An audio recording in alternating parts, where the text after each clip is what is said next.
and he is an alligator. Now, by the way, there are two easy ways to tell that this is not a crocodile. The first way is by his very beautiful smile. You look, notice that it looks like he's smiling. Roman, crocodiles have a crooked smile, which means when their mouth is closed, their teeth look crooked. If you look at Izod, though, all of his teeth sticking out are all pointing down. He has a nice straight smile. That's an easy way to tell that he's an alligator.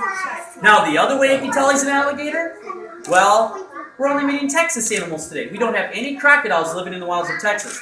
But moms and dads, there are over 250,000 American alligators living in Texas today. And they're found in all of the rivers and lakes right around here. Well, the big lakes, not necessarily the small neighborhood ones, yes. Now, here's the thing. This animal here, he's pretty tough. Boys and girls, don't bother asking mom or dad for an alligator as a pet. This is not my pet alligator. I have to have special permission from the state of Texas to give him a home.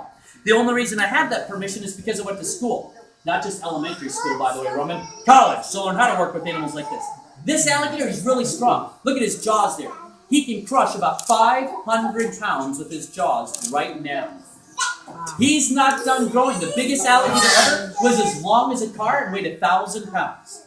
His name was Tabasco. That alligator can crush about 3,000 pounds with their jaws.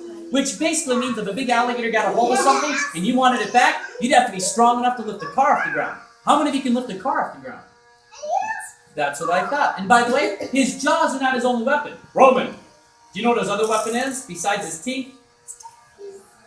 His tail. Now, he can't do much damage with it right now, but when this alligator weighs even just as much as I do, if I step to the wrong spot, he can break both of my legs with one swipe of his tail.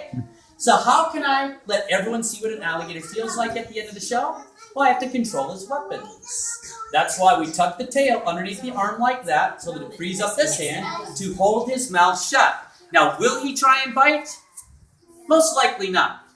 But I can tell you one thing I've learned. No parent in the world wants to hear most likely not.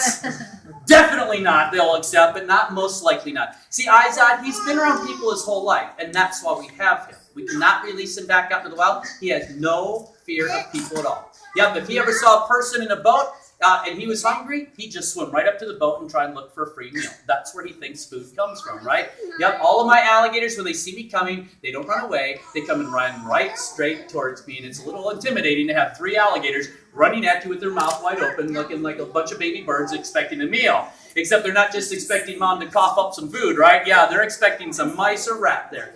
Now, Roman, the way I'm going to touch Izod is, Roman, I'm going to have you come stand right next to me, buddy. Yep. Roman, come stand right next to me here. And you can pet him right there on his back. And when you guys touch him, you'll be amazed how hard those scales are. Those scales also help him to hide when he comes up to get a breath of air, because it makes him look like a log when he's floating along the water. And Roman, his nose, his eyes, and his ears are all on top of his head. So when he comes up to get a breath of air, he can also find out what's going on. Then if he's ever afraid of something, like a person coming towards him in a boat, well, not him, but a wild alligator, or if he sees something he wants to catch and eat, which will be just about anything smaller than him, he'll sink below the water, and his nostrils will pinch closed, his ears will fold shut, and he'll put on his swim goggles. You want to see his swim goggles? Watch this, Roman. Watch his eye when I rub it. See that thing slide across his eye? We'll do it a couple times. There, it's nice and slow. Here, I'll show you guys over here.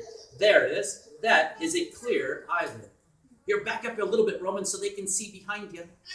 Back up a little bit. There you go. Make sure everyone can see that thing that's sliding across his eye is a clear eyelid. And by the way, when he slides it over, he can see exactly where he's going underneath the water. Now, as big and tough as an alligator can be, did you know that they can also be very sweet, very loving, and very affectionate? Mommies, that is. Now, you can't swim out and give an alligator a hug. That would be a bad idea. Yeah.